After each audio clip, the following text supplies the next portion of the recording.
Hello students.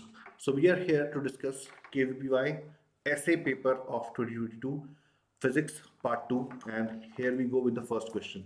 Now this question is an amazing question made on an amazing concept which is generally not taught at the level of 12th grade. Like majority of the teachers do not teach this concept.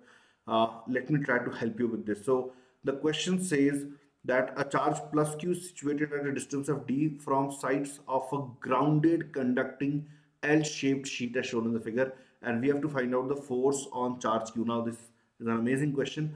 To explain this, let me explain you the theory behind this question. So first we have to understand that the presence of this charge will cause induction in these sheets, right?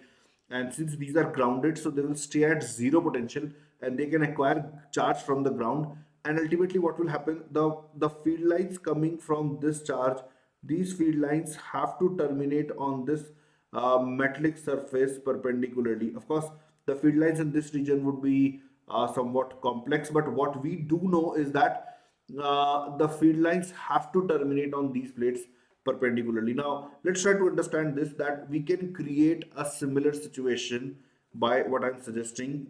Pay attention to that. Let's say we keep one conducting plane and we keep it grounded, and I keep a charge here. Okay, let's talk about one plane only.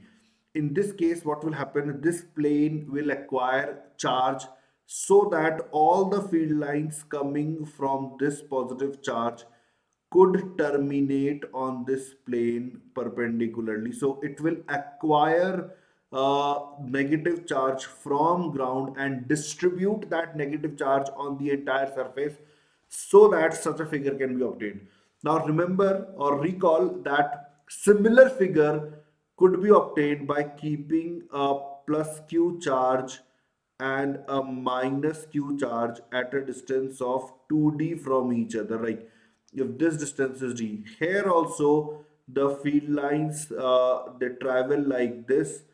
Okay, and if we draw a plane right through the middle of the two charges, like if we draw a plane such that the line joining the two charges becomes a perpendicular to that plane, then for such a plane the field line will display a similar pattern. So what I'm trying to suggest here is that when we keep a charge here and when we place a conducting plane here, which is earth, okay, the kind of force that this charge experiences is the same as it would experience in this situation. Because, and how we can comment this, well, we can comment this on the basis of the similarity of the field lines in the two situations.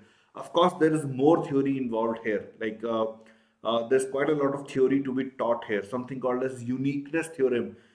This you should be aware of, and something called as method of images.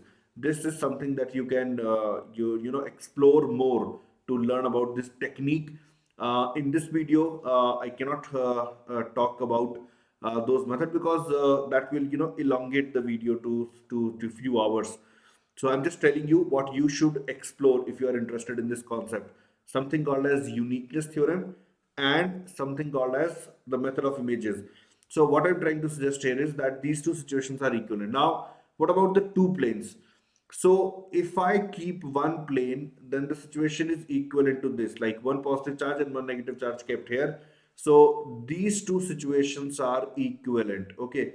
Now what if I place another charge, another plate here? Now that plate will act as a mirror for both of these charges, just as this conducting plate acted as a mirror for this charge. Now this system has been replaced by these two charges, and the second plane will act as mirror for these two charges.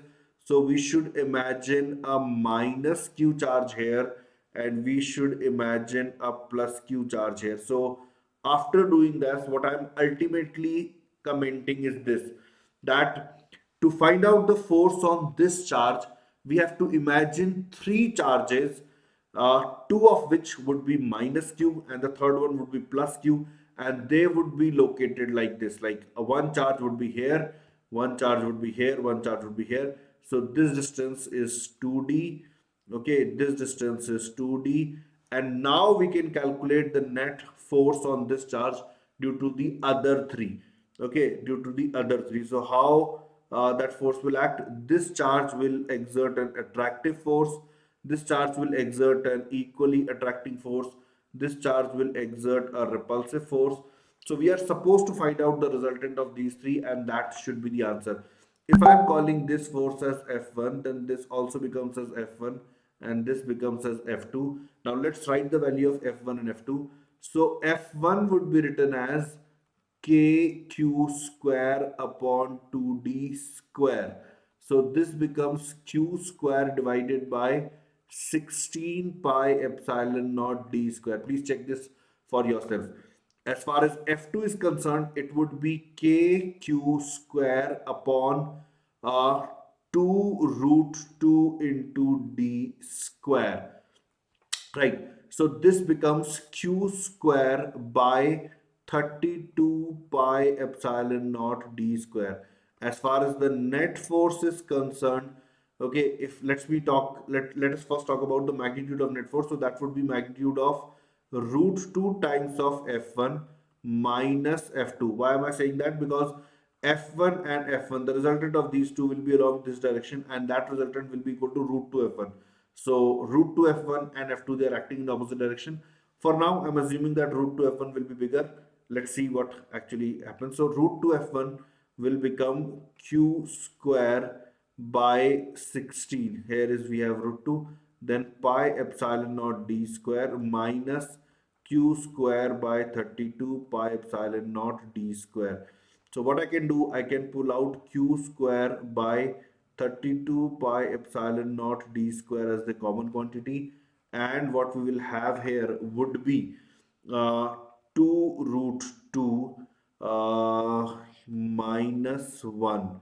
Okay, so since this is a number which is great, which is positive, therefore I can simply remove the mod sign. So ultimately we are looking at q square 2 root 2 minus 1 upon 32 pi epsilon naught d square. And since 2 root 2 f1 turns out to be the larger force, therefore the net force on this charge would be towards O, towards this point O. All right, so let's check the options now. So towards O and magnitude is this. So I think we have found out the correct answer. So guys, I hope this question was enriching for you. You learned something new through this question. And whatever I've mentioned, if you are curious enough and if you want to read about this concept, then try Google searching for it. And I hope you will like this concept, guys. Bye bye. Take care. Thank you for watching the question and stay tuned for the next solution.